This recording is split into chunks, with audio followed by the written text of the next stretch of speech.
Welcome back to the channel. आज की video में हम ओप उम्मीद पोएम देखेंगे कि हम इसको क्यों पढ़ते हैं, आया इससे कोई सवालात आते हैं, अगर सवालात आते हैं तो किस तरह आते हैं और हम इसको हल किस तरह करेंगे।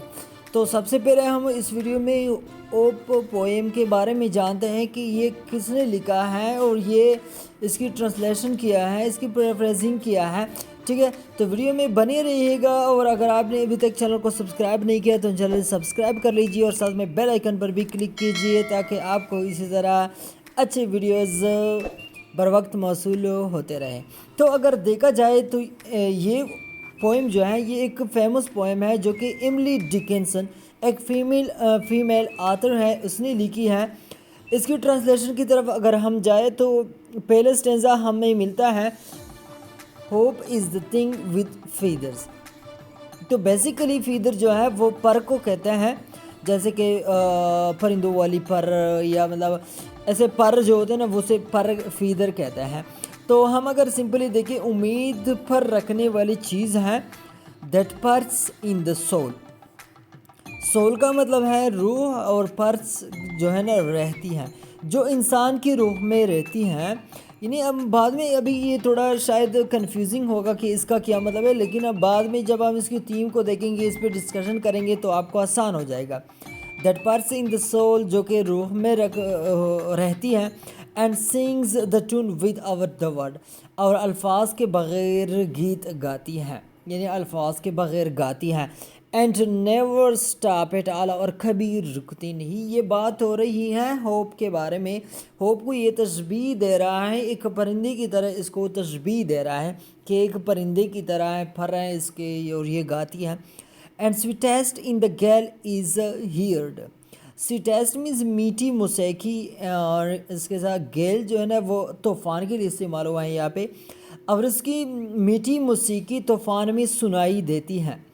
एंड सोर मस्ट बी द स्टॉर्म, और सोर जो है ना ये तूफ़ान, स्टॉर्म शदीद, और तूफ़ान बहुत शदीद होगा। That could abash the little bird.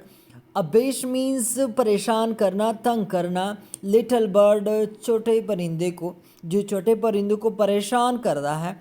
That kept so many warm, जिसने बहुत सारे लोगों को पुरुमीद रखा। I have heard in it in the chilliest land, मैंने उसको बहुत मुश्किल जगहों में सुना है।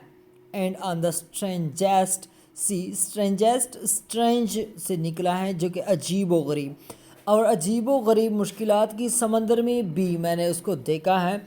येट नेवर इन एक्सटर्निटी, फिर भी बदतरीन हालत में भी, फिर भी बदतरीन, यहाँ पे ये उर्दू ट्रांसलेशन में थोड़ा मसला है, आप खुद इसको ठीक कर ले। बदतरीन है, यस नेवर इन एक्सटर्निटी, फिर भी बदतरीन हालत में भी। It asked a krump of me, उसने मुझसे बदले में कुछ भी नहीं मांगा। यानी हालात जितने भी बदतर क्यों ना हो, उसने मुझसे कुछ भी नहीं मांगा। तो अगर हम बेसिकली देखें, ये जो आथर है इसने एक पोइम क्यों लिखे हैं, पहले हम इसकी एक बात मैं आपको बताता चलूँ कि पोइम जो होता है ना, पोइम में कौन कौन सी चीज़ें ज़रूरी होती हैं जो कि पढ़ना ज़रूरी होता है, समझना ज़रूरी होता है। पोइम में सबसे पहले आपको ये समझना ज़रूरत है कि पोइम का मतलब क्या है। दूसरे नंबर पे आपने पोइम का जो ना, अब एक मरतबा आपको मतलब का पता चल जाता है, फिर आपके लिए पैराफ्रेज आसान हो जाती है। इसके बाद थीम्स जो होते हैं, थीम्स को समझना ज़रूरी होता है।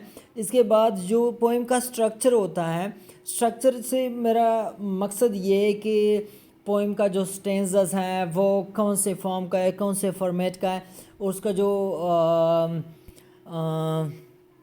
क्या कहते हैं कि मतलब उसका जो राइमिंग स्कीम है वो क्या है, उसका जो थीम है वो क्या है।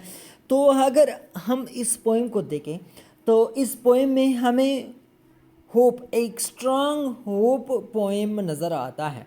और स्ट्रांग पोएम नज़र क्यों आता है, ये ऐसा हुआ था कि ये जो ऑथर है, हम तो खैर ये समझ कर बैठे हैं कि मतलब होप यानी उम्मीद, लेकिन ये इसकी उम्मीद किया थी, इसकी उम्मीद ये थी कि उसकी, इस बेचारे की एक दोस्त थी, वो चली गई थी, वो कहीं चली गई थी और वो इस उम्मीद में बैठी थी कि वो वापस आएगी। ٹھیک ہے، اس کی امید تھی، اس کی مقصد تو یہ تھی، اس نے اس وجہ سے پوئم لکھی ہے اور ہم یہ سمجھ کر بیٹھے ہیں کہ یہ ہمیں شاید کوئی اچھا سبق دے رہا ہے. صحیح ہے.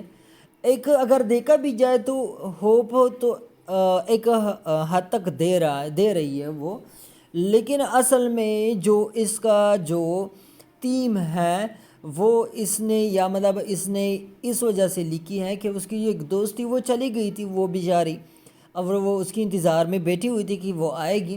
صحیح ہے. تو انہی ہاؤ یہ میں نے تھوڑا فنی ٹائپ، لیکن ریئلٹی ہے یہ، جو جتنا میں نے پڑھا، جتنا مجھے پتہ ہے یہ اصل میں ہوا ایسا تھا. لیکن آپ ہوپ پازیٹیولی لے لیں، آپ ہوپ جنرلی آپ لے لیں اسے اینڈ لیس ہوپ. صحیح ہے.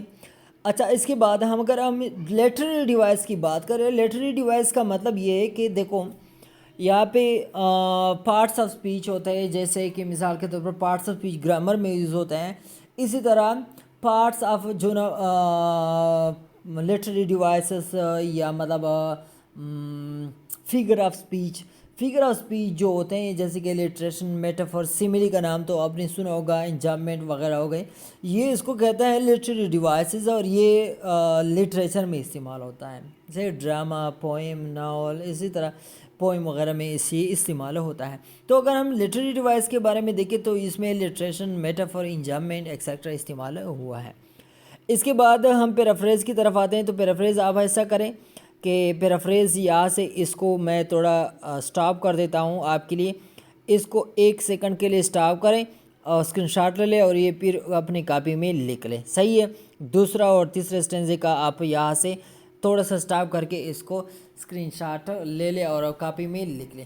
اب سوال یہ آتا ہے کہ ہم اس کو پڑھتے کیوں ہیں، اس سے سوال کس طرح مطلب آئے گا. سب سے پہلے جو اس سے سوال آتا ہے یہ آ سکتا ہے کہ مطلب اسٹینزا وہ دے گا، وہ آپ کو کہے گا کہ مطلب اس کی پیرافریزر لکھے. ٹھیک ہے. تو آپ 3 اسٹینزاز ہے، 3 اسٹینزاز میں سے جو بھی اسٹینزا آپ کو دے سکتا ہے. دوسرا یہ بھی سوال دے سکتا ہے کہ مطلب جو ہوپ پوئم تھا اس کا تھیم کیا تھا. تو تھیم میں آپ ظاہر سے بات ہے کہ لکھیں گے کہ انگلش ہوپ تھا. صحیح ہے. اور اس کے بعد اس سے یہ بھی سوال آ سکتا ہے، جیسے کہ پچھلے یہ 2023 کا جو ایگزام تھا اس میں ایک سوال آیا تھا اس سے کہ مطلب اس کے تقریباً 8 مارکس تھے میرے خیال میں. تو سوال ایسے آئے تھے کہ اس نے ایک اسٹینزا دیا تھا اور اسٹینزا کے بعد اس نے سوالات دیے تھے، اور وہ سوالات ایسے تھے کہ جس کا جواب آپ نے اسٹینزا میں سے ڈھونڈ کے نکالنا ہوگا. تو ایک بار اگر آپ اس چیز کو سمجھ لیں گے نا تو باقی اسٹینزا کے اندر سے سوال نکالنا، پیرافریز نکالنا یہ آپ کے لیے آسان ہو جائے گا. تو ملتے ہیں نیکسٹ ویڈیو میں. امید ہے کہ آپ لوگوں نے کچھ نہ کچھ سیکھا ہوگا. تو چلیے، سی یو ان نیکسٹ ویڈیو.